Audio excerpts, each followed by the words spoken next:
네, 여러분은 지금 행복하신가요? 행복하기 위해 많은 노력을 하면서 살아가고 있지만 아직도 어떤 삶이 가장 행복한 삶인지 사실 잘 모르는 때가 많습니다. 하버드 의과대학의 오랜 연구에 따르면 행복은 부나 명예를 통해 얻는 것이 아니라 좋은 관계를 통해서 얻을 수 있다고 합니다. 무언가를 가져야만 반드시 행복한 게 아니라 배우자나 동료, 친구와의 관계가 원만하고 또 서로 의지하면서 살아갈 때 더 행복한 삶을 살 수 있다고 하는데요. 지금 내 주위 사람과 나의 기쁨과 걱정, 또 고민을 함께 나누는 일이 행복으로 가는 첫걸음이 아닐까 싶습니다. 그래서 오늘도 그녀가 돌아왔다는 친구처럼 여러분의 고민과 걱정 함께 나누겠습니다. 안녕하세요, 이채은입니다. 네, 오늘도 이희구 씨와 함께합니다. 안녕하세요. 네, 안녕하세요. 자, 오늘도 채은 씨와 좋은 관계를 계속 유지하고 있어서 저는 행복합니다. 티베트 불교 지도자, 여러분들 다 알고 계시죠? 달라이 라마도 이런 이야기를 했다고 합니다. 나 혼자서는 따로 행복해질 수 없다. 원하든 원하지 않든 우리는 서로 연결되어 있기 때문이다. 이 말처럼 우리는 서로 연결되어 있기 때문에 함께 행복해질 수 있도록 서로 노력하고 또 배려하는 자세가 필요하지 않을까 합니다. 그래서 우리도 시청자 여러분들과 함께 행복해지기 위해서 열심히 노력하고 방송하고 있는 거죠. 그죠, 박사님? 네, 맞습니다. 저도 네. 두 분과 같이 해서 네. 행복하고요. 그렇죠? 네. 저 역시 이제 뭐 사람들을 만나고 인연을 맺고 네. 이러면서 행복을 느끼는 사람 중에 한 명인데요. 어쨌든 저 역시 저희 직업인 다른 분들한테 직업을 상담을 해드리고 그에 대해서 내담자분들이 또 만족하시고 자기의 또 행복한 진로와 직업을 선택해서 그 길을 묵묵히 갈 때 네. 그때 제가 이제 행복을 좀 많이 느끼죠. 그렇죠. 네. 그래서 오늘 또 같이 이러한 직업에 대한 부분들을 제가 자세히 설명해 드릴 테니까 같이 행복해졌으면 좋겠습니다. 네. 네. 자, 그럼 우리 힘차게 출발해 볼까요? 네. 그녀가 돌아왔다. 시작합니다.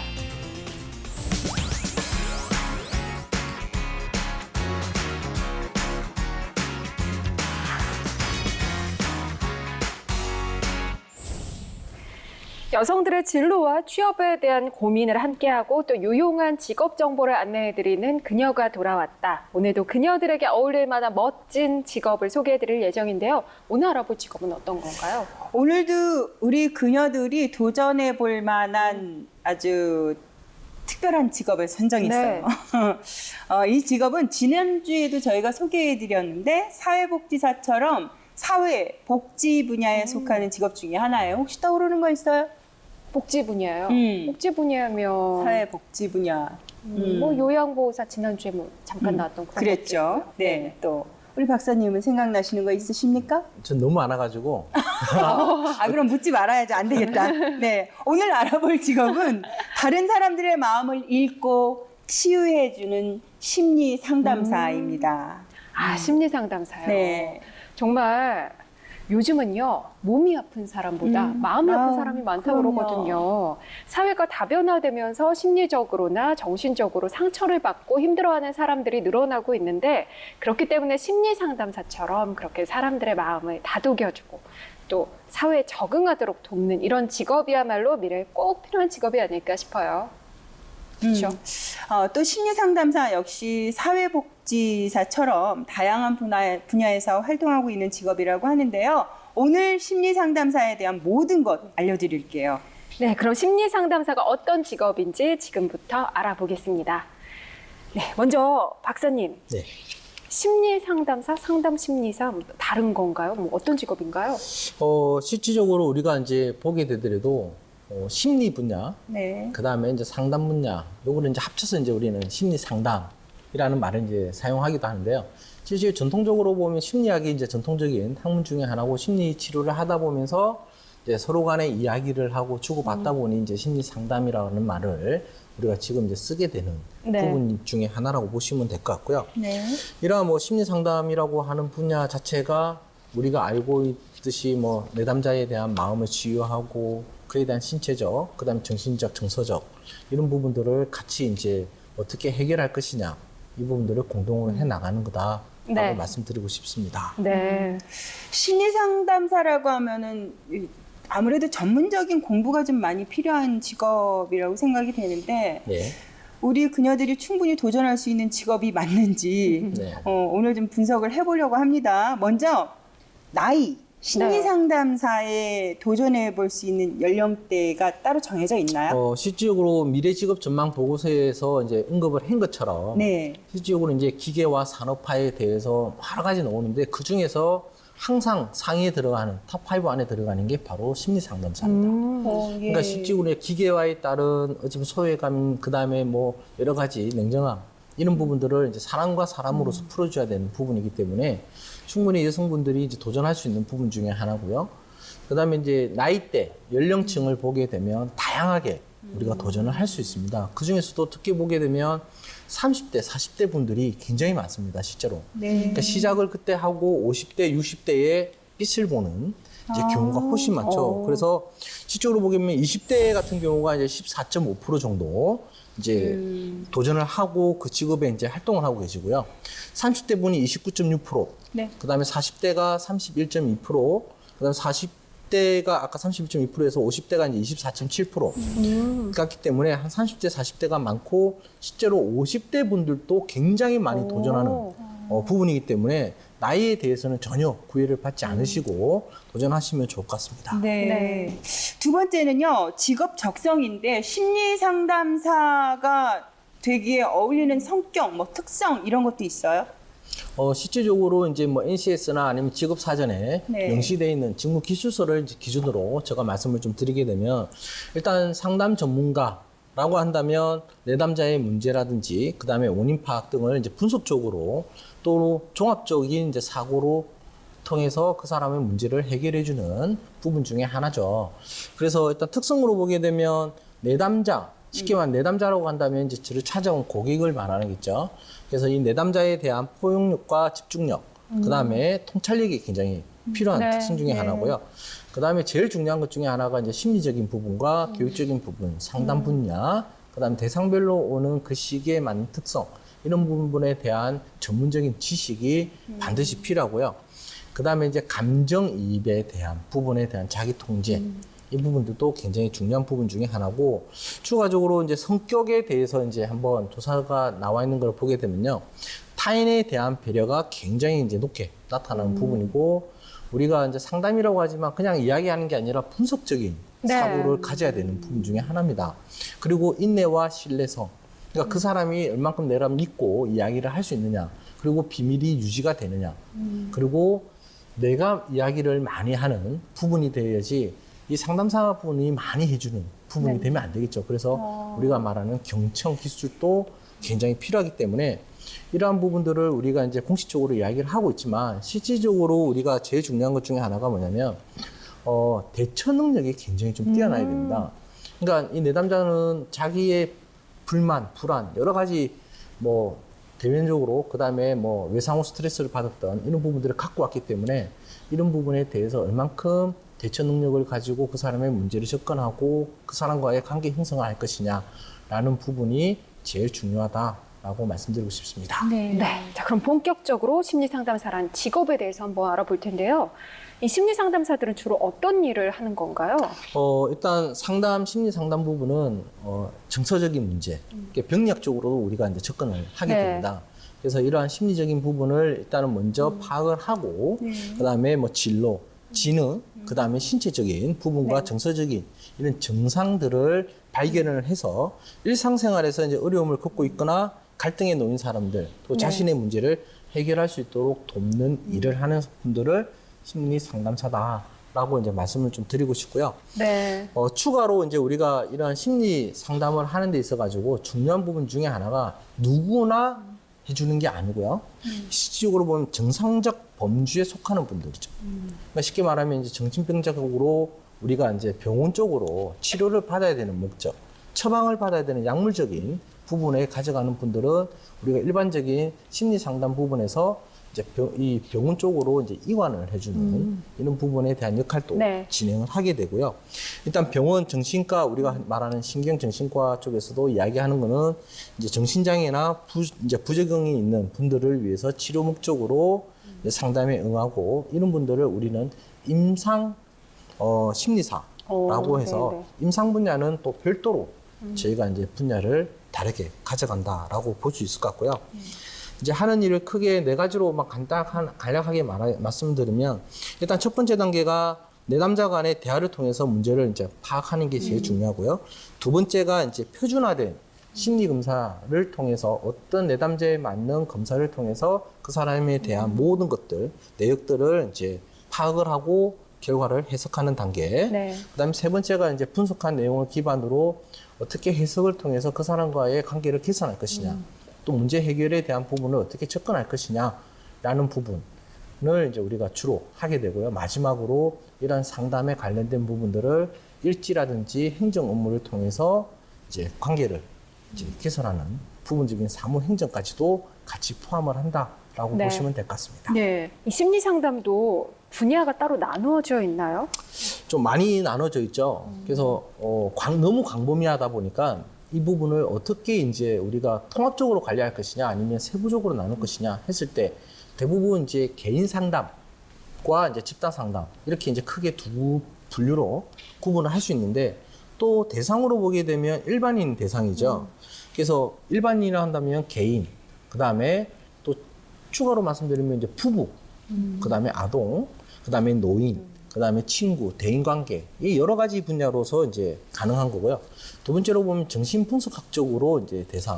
그래서 우리가 흔히 하면 그 정신적인 장애가 있는 분들을 통해서 약물 치료는 하지 않지만 그 부분에 대한 이제 전반적인 심리적인 부분과 그 다음에 상담을 통해서 정서적으로 케어해주는 이런 부분을 들어갈 수 있고요. 그 다음에 청소년 대상으로 하는 청소년 상담사분들도 이제 계시는 거죠. 네. 그 다음에 우리는 종교 활동을 또 많이 하시는 분들이 있어요. 그래서 목회 상담이라고 해서 이러한 소속 기관에 따라서 업무가 달라지는 건 아니지만 종교 단체 기관에서 업무하시는 이런 상담사분들이 있고요. 이러한 이제 심리 상담사 분야에서 제가 좀 확실하게 좀 말씀드리고 싶은 거는 뭐냐면 이 검사 부분에서 우리가 심리 상담을 하게 되면 제일 먼저 하게 되는 게 검사거든요. 네. 그래서 뭐 놀이 치료든 음악 치료든 미술 치료든 그다음에 우리가 심리 검사를 하든 이러한 객관적인 검사 이 객관적인 검사와 그다음에 투사적인 검사 이 두 개로 크게 나눕니다. 그래서 우리가 이제 다룰 거는 이런 심리 객관적인 검사는 정형화된 검사 툴에서 결과에 나온 거를 가지고 해석을 해주는 방법으로 이제 접근하는 방식이고요. 투사적 검사 쉽게 말하면 정서적인 부분을 인지화시켜서 그 사람에 대한 내면 세계를 알아낼 수 있는. 그래서 우리가 이제 미술 치료가 굉장히 이제 대표적인 이제 형태고 상담 중에 하나의 일부분이라고 보시면 될 것 같습니다. 그래서 네. 음악 치료, 놀이 치료 모든 것들도 이제 어찌 보면 우리가 투사적 검사라고 이제 보시면 될 것 같습니다. 네. 네.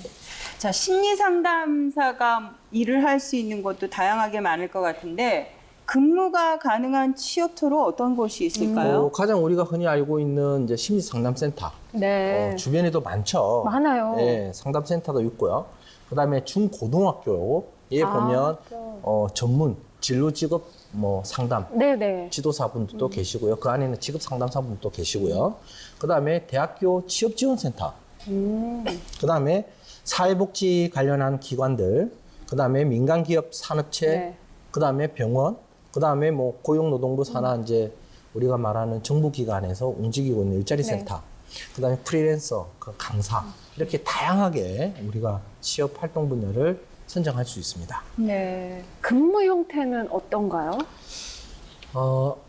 일단 이 상담 심리 상담, 뭐 여러 가지 미술 심리 상담, 음악 심리 상담 어찌 보면 특정 기관에서 센터 쪽에서 움직이시더라도 네. 이러한 부분이 이제 실제로 보면 정보 사업들이 좀 굉장히 많아요. 민간으로 우리나라로 보게 되면 외국 사람들은 부의 상징이 심리 치료를 받으러 가는 거라고 이야기를 할 정도잖아요.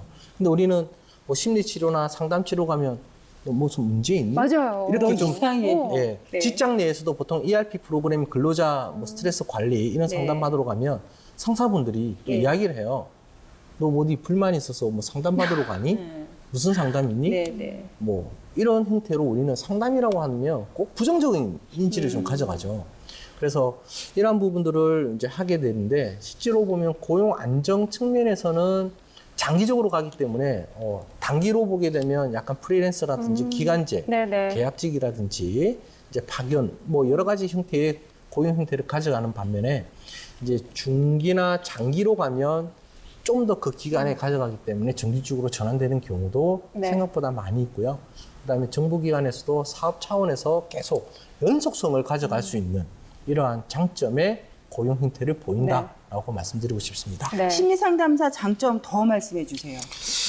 일단은 일반 자격증은 어찌 보면 유망 직업과 뭐 유명 직업 뭐 이렇게 우리가 구분을 하지만 실제로 우리가 유망 직업이다라고 할 수도 있지만 왜 유망 직업 중에 하나가 들어가냐면 이거는 심리랑 상담 분야는 전통적인 학문이에요. 이게 몇백 년 동안 우리가 이제 학문으로 이루어졌던 부분이기 때문에 전문가로서의 인정을 좀 받을 수 있고요. 네. 그 다음에 평생 교육을 통해서 평생 직업으로 가져갈 수 있는 좀 더 중요한 핵심적인 부분이라고 할 수 있죠. 네. 그리고 실제로 보면 이제 자기 브랜드로서 컨설턴트나 아니면 창업도 충분히 이루어질 수 있는 부분 중에 하나고 어찌 보면 창업을 하더라도 특별한 뭐 직책을 가지고 있는 게 아니라 자기 직업 브랜드를 가지고 움직일 수 있다는 장점이고요. 네. 그다음에 타 프리랜서, 그다음에 뭐 계약 기간제 이러한 여러 가지 고용 형태도 있지만 다른 분야를 통해서 뭐 강사라든지 또는 자기의 프리랜서 중에서도 이런 센터별로 시간을 선택해서 이제 다닐 수 있는 이러한 활동 범위가 넓다라는 측면에서도 가장 큰 장점이고요. 마지막으로 자기의 아까 말한 것처럼 50대, 60대 평생으로 가지만 그 기간 동안 평생 교육을 통해서 자기를 성찰하고 자기를 오히려 더 바라볼 수 있는 네. 이러한 장점을 가져갔다라는 부분이죠. 장점이 굉장히 많네요. 네. 또 반면에 당연히 또 어려운 점도 있겠죠. 그렇죠. 이 제일 제가 그냥 강력하게 말씀드리는 것 중에 하나가 이 가장 힘든 부분 중에 하나가 네. 이렇게 내담자분들이 자기의 스트레스, 고민 이런 것들을 하소연하러 오시는 분들도 네. 생각보다 많거든요. 그렇죠. 그러면 결국은 그거를 말 그대로 그분들이 스트레스를 있지만 이 상담사분들 이분들도 어찌 보면 스트레스를 굉장히 많이 받는 부분 중에 하나입니다. 아. 그래서 우리가 보통 병원에 가더라도 뭐 스트레스를 많이 받으셨습니다. 좀 쉬세요. 라고 하지만 쉬지 못하는 현실. 그죠? 그분들도 얼마나 힘드시겠어요. 그래서 이제 이런 부분에 대한 스트레스 관리도 역으로 많이 받는다라고 할 수 있고요. 네. 그 다음에 장점이자 단점이라고도 할 수 있는 것 중에 하나가 바로 경청입니다. 그러니까 말을 하고 싶어도 일단은 내담자의 이야기를 오. 묵묵하게 이제 많이 들어줘야 되는. 네. 그래서 상담 기법 중에 가장 첫 번째 자질 중에 하나가 무조건적인 경청이라는 내용이 있어요. 그래서 일단은 많이 들어주는. 네네. 그래서 말 많은 분들이 만약에 상담을 하시게 되면 네. 듣다가 오히려 역으로 더 많은 말을 해버리는 경우가 발생을 합니다. 그래서 그런 부분에 대한 클레임도 좀 솔직히 많이 걸리는 부분도 있고요. 그래서 이런 부분들이 조금 힘들고요. 그다음에 그다음에 이제 비밀 유지에 관련된 어려움. 그렇죠. 예, 그래서 이런 부분들에 대한 유지. 그래서 비밀 유지. 예, 그다음에 이제 주말에 또 요즘은 많이 찾아오시니까 주말에 이제 시간을 내서 상담을 많이 해주는 이런 부분인데 기관에서 하신다면 뭐 주 5일째 근무를 하시지만 프리랜서로 이제 상담을 초기에 많이 하시려면 주말에도 이런 활동들을 하시는 게 네. 어찌 보면 단점이라기보다는 좀 더 수고를 많이 해야 되는 어려움이다라고 말씀드리고 싶습니다. 네. 뭐 어떤 일이든지 다 보람도 있고 그럼요. 그에 반해 또 어려운 점도 있는 건데 네. 또 워낙에 많은 사람들 그리고 좀 힘들어하는 사람들을 상대하는 거다 보니까 필요한 자질들도 왠지 다른 직업하고는 좀 다를 것 같거든요. 네. 그래서 이번에는 심리상담사가 되기 위한 자질을 좀 알아볼게요. 네. 심리상담 분야가 넓기 때문에 이 분야별로 박사님께 답을 구해보려고 합니다. 심리상담사라고 하면은 기본적인 자질은 비슷하겠지만 분야별로 특별하게 필요한 자질들이 있을 것 같거든요. 박사님 먼저 아동 청소년 분야의 심리상담 어떤 자질이 필요한가요? 우리가 이제 성장기를 거치고 성인이 되기까지 우리는 이제 아동기와 그다음에 청소년기 네. 이렇게 구분을 하기 때문에 실제로 교육학이나 상담이나 심리 측면에서도 아동과 청소년을 또 분리를 많이 시켜요. 그리고 지금 최근에는 트렌드 중에 하나가 청소년 상담사라고 해서 아예 대상을 청소년으로 한정시키는 부분도 있고요. 네. 또 아동에 관련된 아동 심리 치료사라고 또 별도로 또 구분을 할 만큼 이 부분이 좀 더 세분화되고 있다라고 말씀을 좀 드리고 싶고요. 특히 이제 아동이나 청소년기 이 같은 경우는 성장 과정, 그다음에 가정의 환경 이런 부분들을 좀 중시하게 되고요. 특히 이제 아동 같은 경우는 부모 관계, 그다음에 이제 부모, 특히 아버지와 어머니의 양육 태도에 따라서 이 가정이 틀리지거든요. 네. 그다음에 이 양육 태도의 불이치 이런 부분들을 이제 가지고 이제 우리가 하기 때문에 우리가 이런 부분에서 이제 특히 아동 청소년 그리고 아동 같은 경우는 최근에 또 ADHD를 해가지고 이런 부분들까지도 이제 판정 뭐 여러 가지 형태를 보이기 때문에 이런 부분들을 우리는 심리 상담 부분으로 아동 네. 청소년이다라고 보시면 될 것 같습니다. 자, 두 번째는 노인 심리 상담입니다. 네. 이 같은 경우도 어찌 보면 국가 공인이라기보다는 민간 쪽에서 많이 움직이고 이제 사회복지 쪽에서 이제 요양 측면에서도 이제 요양보호사 많이 들어가는 부분이죠. 그래서 노인분들이 최근에 이제 초고령화 시대로 들어가다 보니까 심리적인 부분에서 이제 우울증, 그 다음에 무기력증, 그 다음에 신경증, 그 다음에 뭐 죽음에 대한 공포, 이런 부분에 대한 이제 또 신체적인, 정신은 괜찮은데 몸이 움직이지 않는 네. 이런 부분에 대한 이제 심리 상담과 놀이치료, 그 다음에 이런 활동, 네. 이런 부분들을 통해서 이제 상담해주는 영역이다라고 말씀을 드리고 싶습니다. 네. 자, 세 번째는 미술 심리 상담입니다. 네. 실질적으로 미술 심리 상담은 어찌 보면 상담 안에 하나의 이제 매체, 어떤 것을 가지고 움직이느냐. 그래서 대인 관계를 이제 우리가 상담하고 내담자와 상담자 간의 관계를 풀어줄 때 또 많이 쓰는 부분 중에 하나예요. 그래서 우리가 아까 앞에서 말씀드렸던 객관적 검사가 아니라 투사적인 검사이기 때문에 말 그대로 그림을 통해서 그 사람의 심리 상태와 그 다음에 욕구 파악, 개성 관계를 이제 가져간다라고 보시면 될 것 같고요. 가장 큰 부작용 중에 하나가 네. 해석에 대한 능력이 좀 떨어지는 이 임상이 안 된 분들을 이제 상담해서 막연하게 그냥 미술 심리 치료에 대해서 그림을 그리고 해석을 요구했을 때 부작용이 굉장히 많이 나타날 수 있는. 그래서 특히 부모님들이 우리 애 그림을 가지고 와서 우리 애 그림이 어때요? 라고 했을 때 문제가 되면 그다음부터 부모님은 그 그림을 못 그리게 하는 이런 부정적인 형태가 있어요. 그리고 그림만 보더라도 너는 이게 문제야 라고 해서 바로 이제 부모님이 네. 얕은 이제 이런 지식을 가지고 판단하는 경우도 생기죠. 네. 자, 그럼 네 번째 음악 심리 상담입니다. 네. 음악 심리도 실제로 이제 미술과 동일한 형태고요. 실제로 우리가 뭐 주변에서 제일 많이 할 수 있는 음악을 통해서 힐링하는 음악 감상 이런 부분들도 이제 어찌 보면 전문화시켜서 네. 이제 음악 심리 치료로 이제 확대된 부분이라고 보시면 될 것 같고요. 뭐 음악 치료사라든지 그다음에 음악 심리 상담사 이런 형태들도 한국직업능력개발원에 이제 민간 자격증으로 많이 등록돼 있는 상태인데요.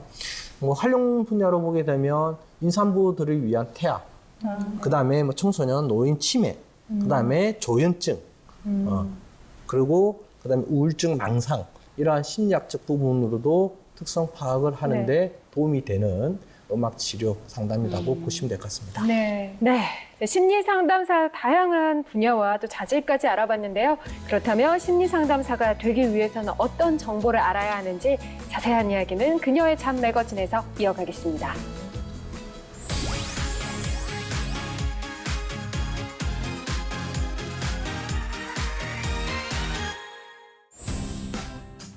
네, 매주 월요일 우리가 알고 싶은 직업에 대한 모든 것을 속 시원하게 알려주는 그녀입니다. 아시아뉴스 통신의 김은지 기자 함께합니다. 안녕하세요. 안녕하세요. 어서 오세요. 우리 이쁜이. 감사합니다.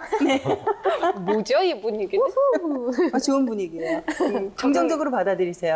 네, 오늘은 심리 상담사에 대한 이야기 나누고 있어요. 네. 근데 심리 상담사 사실 뭐 그런 센터 같은 거 많이 보기는 했는데 네. 이렇게 일하시는 분들이 얼마나 되는지 궁금해요. 생각보다 되게 많은 분들이 종사하고 계셨는데요. 통계청에서 실시한 2013 하반기 지역별 고용조사에 따르면 현재 상담 전문가 및 청소년 지도사로 분류된 직업군에 종사하고 있는 인구수가 약 28,700명으로 집계됐습니다. 꽤 많네요. 네, 생각보다 많은 분들이 이 직업에 종사하고 계셨는데요. 성비로 봤을 때는 남성이 27.4%, 여성이 72.6%로 약 3대 7의 비율을 나타내고 있었습니다. 근데 조선연도 기준으로 전년과 대비했을 때 남성과 여성의 비율이 2대 8에서 3대 7로 변화된 모습을 좀 확인할 수가 있었고요. 네네. 여성이 이 직업에 아주 활발하게 종사하고 또 적극적으로 취업을 하고 있는 양상을 띠고 있었습니다. 아까 앞서 박사님께서 제가 좀 방송을 앞에서 지켜봤었는데 그 연령대별로 조사하고 있는 네네. 인구를 짚어주셨잖아요. 네, 종사자 평균 연령을 좀 확인을 봤더니 역시나 좀 높게 38.2세로 확인이 됐고요. 오. 그만큼 40, 50대 취업 또한 활발하게 이루어지고 있는 직업군으로 확인됐습니다. 네. 앞서서 심리상담사에도 분야가 많다라는 말씀을 드렸지만 그렇다면 분야별 현황은 어떻게 되고 선호도는 어떻게 되나요? 네, 이 심리 상담사의 선호도는 이 민간 자격증이 급증한 사례만으로도 확인하실 수가 있습니다. 2015년도 한겨레에서 보도한 내용에 따르면 심리 상담사라는 동일한 명칭의 민간 자격증이 195개, 그리고 심리 운동사, 뭐 심리 상담 지도사 등 이 유사 명칭까지 포함하면 275개나 되는 것으로 확인이 됐습니다. 거의 300개 가까이인데요. 그러네요. 이게 작년 기준이기 때문에 아마 조금 더 늘어났을 것으로 좀 예상을 하고 있습니다. 이 각광받는 유망 자격증 가운데서는 심리 상담사 분야에서는 대상별로 아동 심리사, 청소년 심리 상담사, 노인 심리 상담사, 가족 심리 상담사가 선호도가 제일 높았고요. 그리고 매개별로는 미술 심리 상담사, 음악 심리 상담사, 놀이 심리 상담사, 그리고 비전형성별로는 자기주도 학습 지도사, 영재 창의 지도사, 인성 지도사, 분노 조절 상담사, 그리고 진로 적성 상담사 순이었습니다. 네. 발음이 어렵네요. 근데 아까 보니까 비율이 지금 3대 7 정도로 여성이 굉장히 많이 종사를 하고 있는데 박사님 뭐 특별한 이유가 있을까요? 전통적으로 보면 이 학문 자체로 이제 심리라는 측면으로 가게 되면요. 심리에 관련된 부분과 그다음에 정신병리학 쪽으로 갔을 때는 남성이 훨씬 더 큽니다. 비율은 이제 학문적으로 네네. 들어갔을 때는. 근데 실제로 현장으로 갔을 때는 이 남성분들이 이야기하는 것보다는 확실히 여성분들의 언어적인 능력이 훨씬 더 많이 발달되어 있습니다. 그래서 이건 같은 경우는 이제 우리가 상담 문제에서도 여러 연구가 나와 있지만 여성분들의 이제 좌반구에 있는 이제 피지 보면 그게 팍스피트라고 하는 이제 우리가 단백질 네. 양이 남성보다 약 30%가 훨씬 더 많아요. 그래서 그 단백질 자체가 언어적인 능력을 소화해주는 형태이기 때문에 선천적으로 여성분들이 훨씬 더 언어적으로 이제 좋고요. 그 다음에 이제 이러한 부분들을 가지고 우리가 남성분들 같은 경우는 이 상담 쪽 분야에서는 좀 지시적인 이제 상담 기법을 좀 많이 해요. 이렇게 해야 되고 저렇게 해야 된다. 라고 하는 이유는 뭐냐면 특히 남성분들 같은 경우는 정보성이 이제 강력하고 문제 해결 능력을 보여줘야 된다라는 느낌이 이제 있는 거죠. 쉽게 말해서 내담자한테 내가 이렇게 해서 이런 방법론을 통해서 너도 이렇게 해보세요라고 하는 지시적인 상담 기법을 좀 많이 쓰는 거고요. 여성분들 같은 경우는 비지시적이고 비언어적. 그 다음에 포용과 그 다음에 말 그대로 경청의 능력이 훨씬 더 뛰어나요. 네. 그래서 내담자분들도 남성보다는 여성분들한테 훨씬 더 많은 것을 네. 이제 이야기하기를 원하기 때문에 여성분들의 주종 직업으로서 굉장히 이제 유망하고 또 전망이 있다라고 네. 말씀드리고 싶습니다. 네. 심리 상담사가 여성들에게 인기 많은 건 사실이네요. 그렇다면 심리 상담사를 꿈꾸는 사람들은 얼마나 되나요? 저도 발음이 안 되네요. 역시나 많은 분들이 이 심리 상담사를 꿈꾸고 계셨는데요. 지난주에 다뤘던 사회복지사처럼 이 경력 단절 여성이나 아니면 연령대가 높은 분들에게 이 취업의 문이 활짝 열려져 있는 만큼 많은 분들이 심리 상담사를 꿈꾸고 계셨습니다. 우선 최근 지난 6월에 있었던 대전 교육공무직원 채용시험 원서 접수 결과를 살펴보면 전문 상담사 2명 모집에 26명, 그리고 임상 심리사는 3명 모집에 8명이 응시한 것으로 확인됐는데요. 그러니까 전문 상담사는 13대 1의 경쟁률을 보였고, 임상 심리사는 2.7대 1의 경쟁률을 보였습니다. 물론 소수로 뽑는 것이기 때문에 뭐 그 경쟁률 자체를 봤을 때 크게 의미가 있을까라고 싶기도 하지만 이 중앙일보의 보도 자료에 따르면 우선 일반 상담사 합격률이 높은 편이긴 하지만 국가에서 공인해주고 있는 청소년 상담사 1급의 경우에는 우선 전체 응시생의 10% 정도만 합격을 하고 있으니까 합격률도 경쟁률도 평균적으로 10대 1의 양상을 보이고 있다라고 보실 수가 있고요. 심리 상담사의 채용이 점점 늘어나고 있는 만큼 응시하시는 분들 또한 아주 많이 늘어나고 있는 것으로 확인됐습니다. 네. 자, 그러면 이번에 심리 상담사가 되기 위한 과정에 대해서 이야기를 좀 해보죠. 박사님, 어떤 과정을 거쳐야 심리 상담사가 될 수 있나요?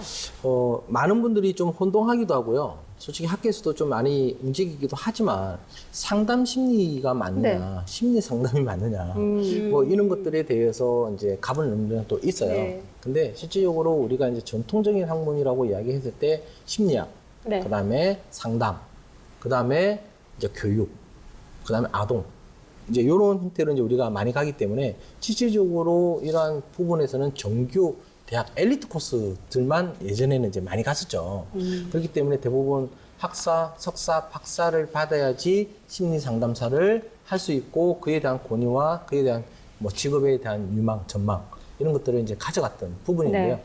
최근에는 이제 이런 부분들이 많이 이제 아까 했고 기자님께서 아까 한 것처럼 자격증이 이제 민간까지 합치면 이제 약 한 300개 정도가 나온다는 것은 네. 이제 굉장히 이 분야가 세분화가 되고 있다라고 이제 말씀을 드리고 싶은 거죠. 그러다 보니까 이제 뭐 민간 자격증을 취득하셔도 좋고요. 대신에 이제 국가 공인 자격증을 이제 취득하는 방법이 제일 이제 안전한 방법 중에 하나긴 합니다. 그래서 대부분의 여성분들이 처음에 민간을 땄다가 다시 이제 국가 공인 자격증을 따고 그다음에 대학원으로 많이 네. 진출을 하시기 때문에 이러한 과정들을 봤을 때 그래도 신뢰를 주고 여러 가지를 하기 위해서는 이론적인 부분을 뒷받침하는 뿌리를 찾아가는 네. 형태를 가져간다라고 하고요. 그다음에 이제 고등학교 졸업을 하셨던 여성분들도 또 심리상담 쪽에 도전이 얼마든지 가능해요. 그렇기 때문에 학점은행제나 평생교육원을 통해서도 얼마든지 이 분야에 대한 전문가로서 뛰어갈 수 있는 길이 열려 있다라고 보시면 될 것 같습니다. 네. 그러면은 어떤 교육기관을 통해서 교육과 자격증 이 취득이 가능할까요? 기자님. 우리 기자님? 네. 아까 박사님께서 말씀해 주셨지만 원래 엘리트 코스를 밟으셨던 분들이 이걸 많이 선택을 하셨다라고 하셨던 것처럼 네. 우선 대학에서 상담학이나 심리학 전공을 통해서 이론과 실습을 이제 병행하시고 심리 상담사가 되시는 분들이 계시고요. 그리고 두 번째로는 고졸 이상의 학력을 가지고 계시면 민간 자격증을 충분히 취득을 하실 수 있기 때문에 뭐 학점은행제나 전문 교육기관을 통해서 많은 분들이 민간 자격증을 따고 계십니다. 인터넷 포털 사이트에 들어가셔서 검색창에 뭐 민간 심리 상담사 자격증 혹은 심리 상담사 뭐 자격증 취득 방법이라고 검색을 하시면 정말 많은 관련 교육 기관들이 나옵니다. 현재 아까 말씀드린 대로 심리 상담사 자격증의 대부분이 민간 자격증이기 네. 때문에 많은 기관들이 앞다퉈서 뭐 광고도 하고 이벤트도 하고 이렇게 진행을 하고 있어서 무료로 강의를 수강하고 뭐 자격증을 취득할 수 있는 그런 여러 가지 길들이 있기 때문에 꼼꼼히 살펴보시고 진행하시면 많은 도움이 될 것 같습니다. 네. 네. 심리 상담사 자격증의 경우에도 모두 민간 자격증인 거죠? 그러니까 대부분 민간 자격증이 네. 맞지만 이 심리 상담이랑 관련해서는 국가 공인 자격증이 있습니다. 저도 이 부분이 조금 석연치 않아가지고 실은 방송 전에 박사님께 전화를 걸고 네. 자문을 구했었거든요. 네. 이 두 가지가 있습니다. 임상 심리사 1, 2급이 있고 청소년 상담사 아까 잠깐 제가 짧게 말씀을 드렸는데 그 합격률이 10%도 되지 않는다는 되게 어려운 자격증이거든요. 이렇게 1, 2급 두 가지가 있는데요. 자세한 건 박사님께서 말씀해 주시기로 했어요. 말씀해 주시죠, 그러면. 이제 실질적으로 이제 심리 상담사 관련된 자격증이 이제 학회나 아니면 협회에서 이제 공신력을 얼마큼 가져가고 인정을 해주느냐라는 부분에서 이제 네. 자격증의 취득의 유효성을 우리가 가져가는데요. 아까 기자님께서 말씀하신 것처럼 뭐 임상심리사 이제 1급, 2급도 있고 청소년 상담사 1, 2, 3급도 있고요. 그다음에 이제 우리가 했던 이제 직업 상담사 예전에 네. 교수님이 같이 네. 종사했던 또 저가 네, 같이 네, 있는 네. 분야 이렇게 해서 이제 국가 공인기술 자격증이 이제 들어가는 거죠.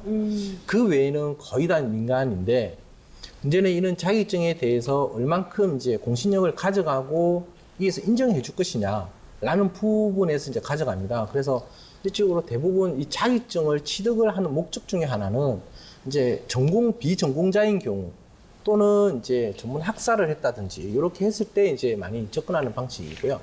만약에 전문 관련된 상담 분야에 관련된 학과가 나오게 되면 네. 뭐 실질적으로 그에 관련해서 이제 자격증보다는 학위를 통해서 전문가로서의 활동을 네. 많이 한다라고 보시면 될 것 같습니다. 네. 네, 이제 두 분이 분업과 협업도 하시네요.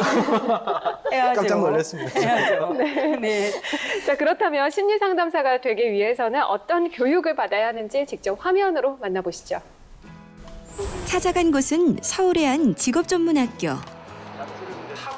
예비 심리 상담사들이 자신의 꿈을 이루기 위해 공부에 매진하고 있는 심리상담학과에서는 복지상담 전문가 양성을 위해 3년 동안 심리상담의 이론과 실습을 교육하고 있는데요. 심리학개론과 상담심리학을 비롯해 사회심리, 진로상담, 사회복지정책론 등 다양한 이론을 배울 수 있는 곳입니다. 어떤 이론을 적용을 해서 내담자한테 어떻게 치료를 해주나 하는 그 고부적인 건데요. 그런 거와 관련해서 이론을 체계적으로 배우고 그다음에 그 이론을 바탕으로 해가지고 이제 필드에 나가가지고 실제로 상담을 이제 어떻게 할 것인지 어떤 방향으로 진행을 할 것인지에 대해서 그런 실천적인 학문까지 같이 공부를 하고 있는 곳입니다. 일상생활 속 사람들의 심리를 재밌게 배우고 있는 학생들.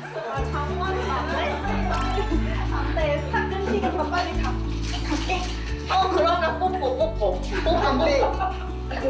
알겠어.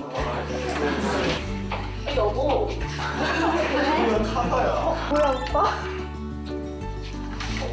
내 세컨드야.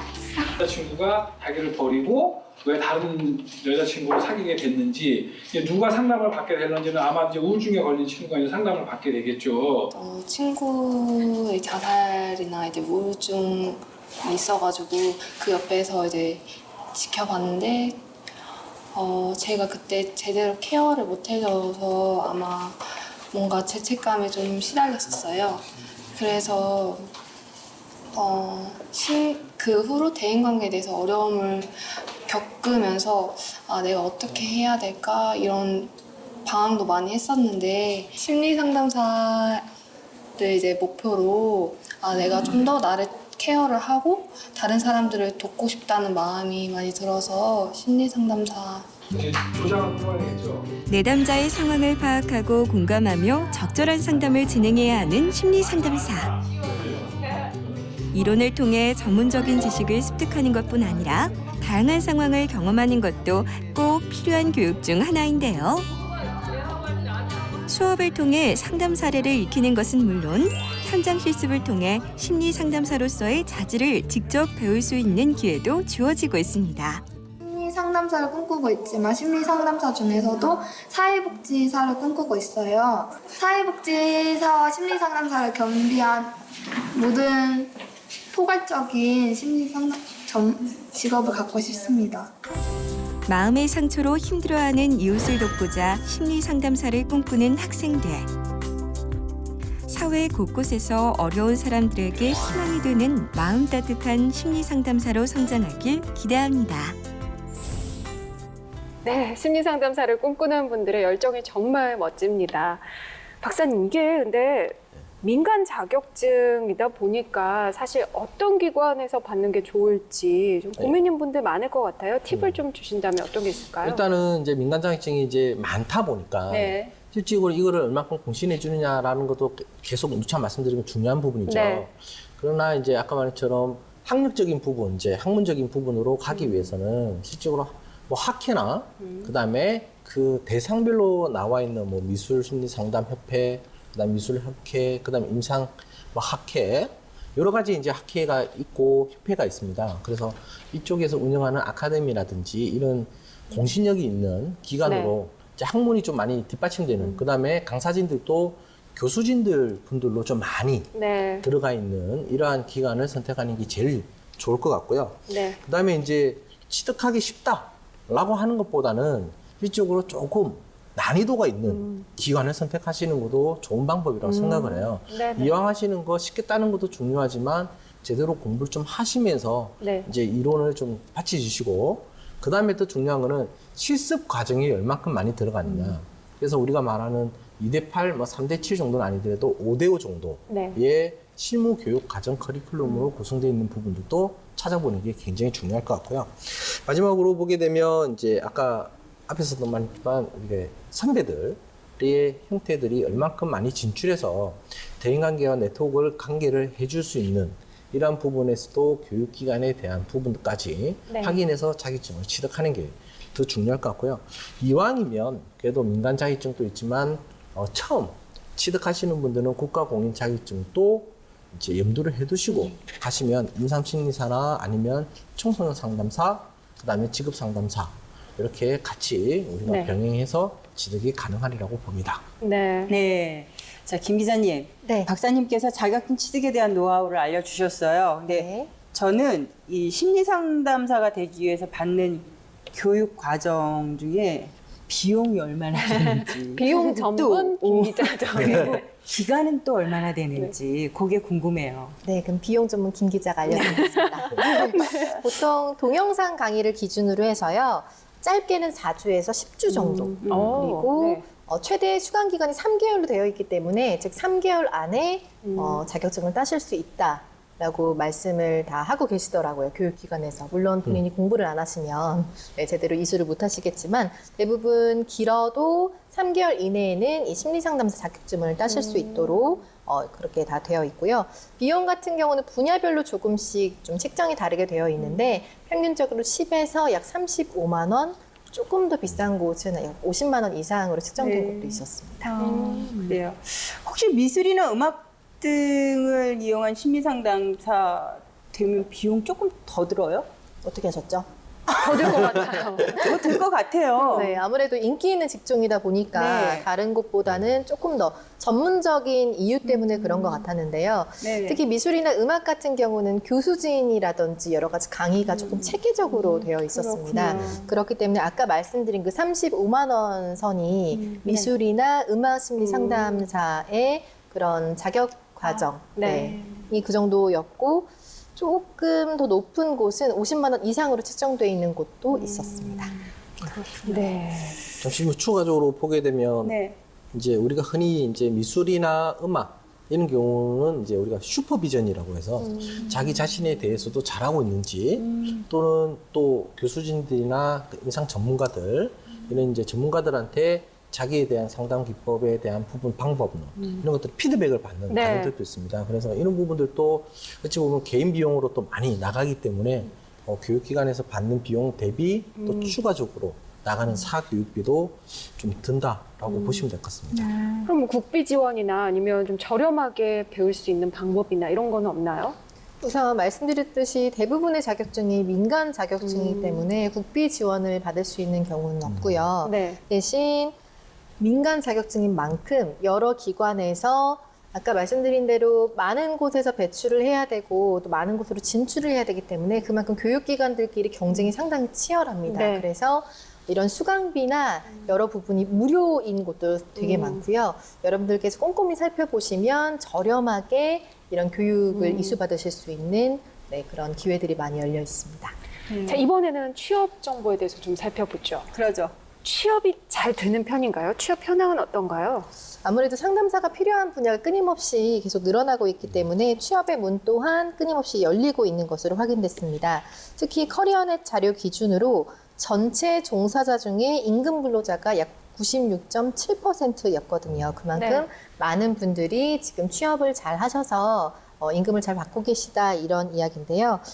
예를 들어서 뭐 심리상담센터라든지 의료기관, 뭐 중고등학교 그리고 대학 이상의 교육기관 그리고 지난주에 다뤘던 뭐 복지 관련 센터에서도 일하실 수가 있고 일반 민간 기업이나 공기업에서도 지금 많은 그 심리 상담사들을 필요로 하고 있고 네. 또 채용 공고를 늘리고 있기 때문에 네, 그 일자리가 늘어나는 만큼 경쟁 또한 치열한 것으로 확인됐습니다. 그러면은 뭐 민간 자격증이기 때문에 취업이 안 되면 어떡하나 이런 걱정은 조금 덜 해도 되는 건가요? 자료상은 그런데 박사님 맞나요? 또 박사님한테 넘기네. 네. 자, 그럼 제가 박사님한테 직접 여쭤볼게요. 네. 심리상담사로 취업을 하기 전에 갖추면 좋은 조건들이 있을 것 같아요. 있죠. 네. 아까 했던 이 자격증이라고 하는 이 우리가 말하는 라이센스 부분들도 네. 가져가야 되는데 짧게 아까 뭐 기자님께서 말씀하신 것처럼 짧게 받는 거에 대한 수료증 이 정도 급으로는 보통 기관이라든지 이런 데서는 인정을 좀 해주질 않죠. 그러니까 쉽게 말하면 그거는 그냥 교육으로 그냥 이수한 개념으로 가기 때문에 이러한 자격증이라고 한다면 아까 말했던 학회나 협회에서 제공해주는 공신력 있는 또 민간이지만 취득하기가 또 힘든 자격증이긴 해요. 그래서 취득을 하고 이 실무, 인턴이라든지 현장 실습을 하지 않으면 또 자격증이 제공이 안 되기 때문에 이런 부분들을 좀 보시는 게 좋기 때문에 자격증을 이제 취득을 하는 건 더 중요하고요.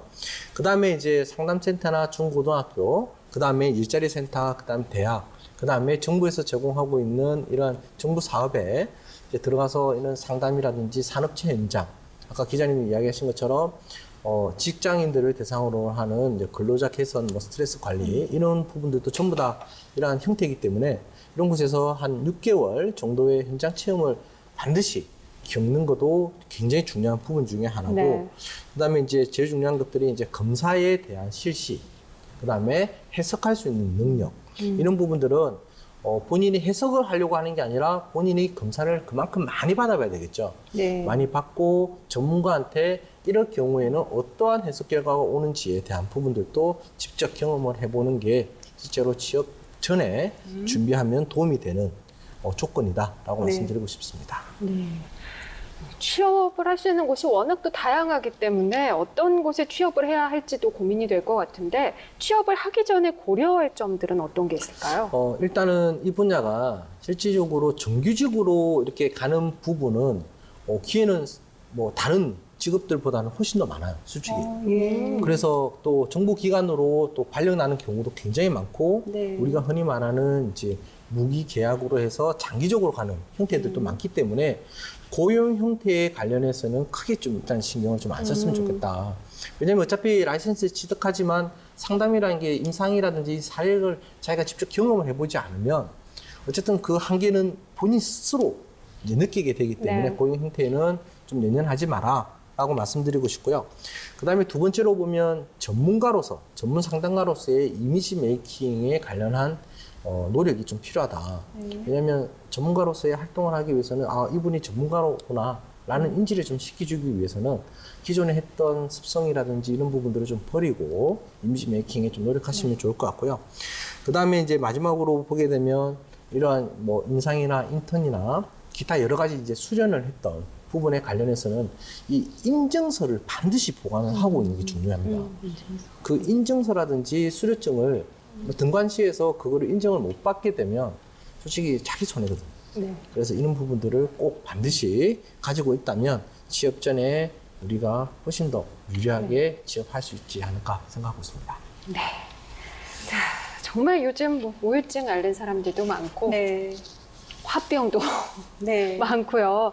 다양한 문제로 심리적인 또 정서적인 고통을 받는 사람들을 많이 만나볼 수가 있어요. 근데 그런 사람들의 마음에 공감하고 치유를 돕는 역할을 하는 게 바로 심리상담사인데요. 자, 오늘도 심리상담사를 꿈꾸는 분들을 위해서 준비한 코너가 있죠. 네. 자, 무분별한 정보 속에서 제대로 된 알짜 정보를 선발해 드리는 코너. 따라하지 마세요, 박사님. 쏙! 매거진 속 큐레이션. 오늘도 준비됐습니다. 오늘은 심리 상담사가 되기 위해서 꼭 알아두어야 할 정보를 하나씩 정리해 드릴게요. 네. 먼저 가장 중요한 평균 연봉입니다. 네. 자, 기자님. 네, 비용 평균 전문 연봉. 김 기자입니다. 네. 제가 4주 전에 이 부분을 맡았을 때는 정말 어깨를 당당히 하면서 이 직업이 정말 돈을 많이 받는다고 했는데 2주차부터 계속 같은 말씀을 드리면서 어깨가 조금씩 쪼그라들고 있어요. 왜요? 펴세요. 네. 그러니까요.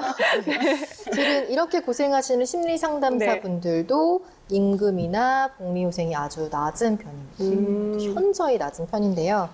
2011년에서 12년 네. 잠맷 기준으로 봤을 때 월 평균 수입이 153만 원. 그러니까 평균 연봉이 1,800만 원 정도 되는 거고요.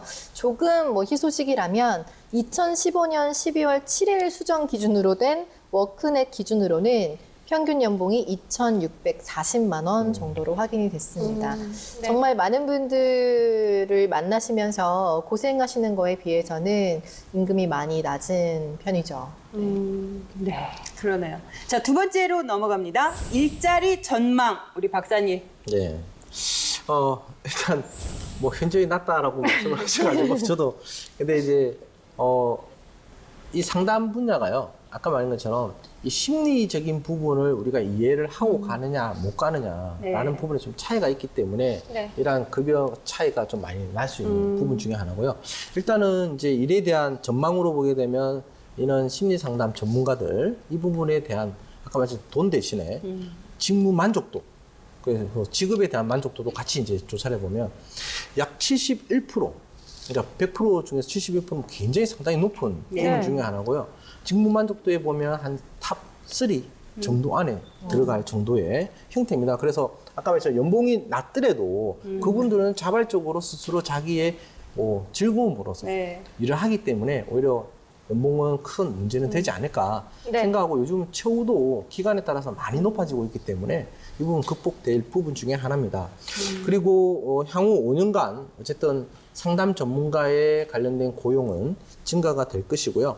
일단은 뭐 산업화 자동화에 의해서 직장인들, 그 다음에 스트레스 관리, 그 다음에 우리가 흔히 알고 있는 SNS 같은 경우 이제 개인화 부분들이 많죠. 그래서 직장, 학교, 모임 이런 조직 내의 관계적 형성을 하기 위해서도 충분히 필요한 부분 중에 하나고요. 그 다음에 이제 실업률이 굉장히 높아지고 취업률도 우리가 낮아지고 있는 상태이기 때문에 이런 부분에 관련해서 뭐 상담 분야는 훨씬 더 많이 커지고 이름이 상담 전문가에서 어떠한 상담가, 노인, 상담, 지역, 컨설턴트 여러 가지 직업 세분화되는 추이라고 보시면 될 것 같습니다. 네. 자, 그럼 발전 가능성도 그렇죠. 네. 이제 어쨌든 일자리가 늘어나지만 늘어나는 대비 경쟁이 이제 기자님께서 이야기한 것처럼 좀 심하게 나타나는 형태 중에 하나입니다. 대신에 이제 분야만 잘 선택을 하시면 충분히 일을 할 수 있는 공간 일자리가 많고요. 일단은 초기에 제가 말씀드렸지만 예전에는 통합적 상담 개념에서 이 전문가들만 접근할 수 있었던 부분이었는데요. 그리고 상담 비용도 고가였죠. 근데 지금 어쨌든 정부 차원에서 많이 움직이기 때문에 세분화되는 부분에서는 발전 가능성이 매우 높다라고 제가 좀 말씀을 드리고요. 어쨌든 지금 산업화에 의한 기계화에 대해서 전통적인 디지털 방식에서 아날로그적인 인간관계적인 관계들이 좀 더 부각이 되고 이게 대해서 찾고자 하는 사람 손길을 기다리는 이러한 이제 분야이기 때문에 발전 가능성은 긍정적이다라고 말씀드리고 싶습니다. 네. 네 번째 고용 안전 부분에는 우리 기자님이 네. 이 고용 안정 부분도 지난주에 사회복지사처럼 경력 단절 여성이라든지 아니면 연령대가 높으신 분들을 향해서 취업문이 활짝 열려 있고 또 정부에서도 많이 지원을 해주고 있기 때문에 성별이나 연령에 따른 차별이 전혀 없이 아주 잘 안정적으로 고용되고 있는 것으로 확인됐습니다. 그래서 저는 어깨를 폈습니다. 뭐 앞으로 처우가 발전 가능성이 많기 때문에 더 좋아지지 않을까 싶어요. 심리 상담사가 되기 위한 방법과 연봉 또 전망까지 다 살펴봤는데요. 자, 심리 상담사로 취업하기 전에 이것만은 꼭 알아야 된다. 이런 정보가 있을까요, 기자님? 네. 심리 상담, 그리고 상담하는 것이고 또 심리를 또 우리가 알아보는 것이기 때문에 흥미 있어 하시는 분들이 상당히 많으세요. 그렇죠. 그러니까 단순히 취업을 위해서뿐만 아니라 정말 알고 싶으셔서 자격증을 따시는 분들도 많은 것으로 확인이 됐거든요. 그런데 말씀드렸듯이 이 심리 상담사가 박사님도 이제 짚어주셨지만 현장 상황에서 내담자와의 여러 가지 상황들에 대한 대처 능력이 상당히 뛰어나야 되고 포용력뿐만 아니라 집중력도 있어야 되는 부분들이 있어서 생각보다 자신의 감정을 잘 컨트롤하고 인내심이나 그런 성실성을 가지고 계시는 분들이 이 직업에 임하셔야지만 오랫동안 일을 하실 수 있다라고 하더라고요. 평균 근속 연수가 커리어넷 제 이제 기준으로 봤을 때 3.3년 정도밖에 되지 않더라고요. 물론 길게 일하시는 분들도 계시지만 그만큼 힘들기 때문에 그만두시는 분들도 계셔서 그런 부분들을 잘 감안하시고 준비하시면 훨씬 좋을 것 같습니다. 네. 자, 그러면 우리 박사님도 심리 상담사를 꿈꾸는 분들에게 꼭 필요한 조언 한마디 부탁드릴게요. 네. 어떻게 이제 보면 조언이기 때문에 네. 처음에 다들 이제 시작을 할 때 어떻게 하면 좋습니까? 라고 저한테 이제 물어보는 경우가 또 많은데요. 저는 남들 이야기하는 거 들어주는 거 좋아하고 저는 이야기해 주는 거 참 좋아합니다. 그래서 저는 상담사가 딱 맞는 것 같아요. 라고 이제 처음에 이야기를 하시다가 네. 이제 실질적으로 보면 이게 학문적으로 뒷받침이 아까 계속 뒷받침이 안 되면 그냥 일반적인 대화밖에 수준이 되지가 네. 않죠. 네. 그래서 우리가 상담이라는 게 서로 마주보고 이야기를 하는 거지만 내심 내담자들은 그에 대한 솔루션들도 생각을 하고 있고요.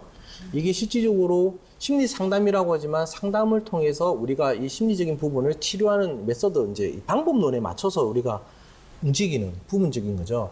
욕구를 다룰 때는 현실 치료가 필요하고, 그 다음에 비합리적인 신념은 인지행동 정서 치료법이 필요하듯이 이러한 이제 저런 전형적인 방법론에 맞게끔 움직이는 이런 학문적인 부분들도 좀 전문성을 좀 가질 수 있는 마인드를 가지는 게 정말 중요하고요. 마지막으로 어쨌든 경청과 그 다음에 포용 이런 부분들도 중요하다라고 말씀드리기 때문에 일단은 뭐 모든 부분에 도전하시고 한 5년 정도 같이 좀 준비를 하시면 최고의 직업이 되면서 네. 향후에 우리가 알고 있는 30대, 50대 분, 이 방송을 보시는 분들 도전해볼 만한 직업이라고 말씀드리고 싶습니다. 네. 네, 잘 알겠습니다. 오늘 좋은 말씀해주신 두 분 고맙습니다. 감사합니다. 네, 저희가 오늘 준비한 이야기는 여기까지입니다. 내일 이 시간에도요, 심리상담사에 대한 더 자세한 정보를 알아볼 텐데요. 어떤 내용들 내일 전해드릴까요? 네, 오늘은 심리 상담사의 기본적인 업무와 자격증 취득, 취업 정보에 대해서 살펴봤는데 내일은요. 실제 취업을 위한 전략과 궁금증 그리고 심리 상담사로 활동하고 있는 분을 모셔서 심리 상담사에 대한 이야기를 좀 생생하게 들어보려고 합니다. 이제 아직 심리 상담사에 대한 궁금증이 많은 분들도 계실 거예요. 네. 내일까지 함께 해주신다면 아마 충분하지 않을까요? 네. 네, 그럼 내일도 저희가 전해드리는 정보 많이 얻어가셨으면 좋겠습니다. 자, 이제 인사드릴까요? 네. 네, 저희는 내일 다시 돌아오겠습니다. 고맙습니다. 고맙습니다.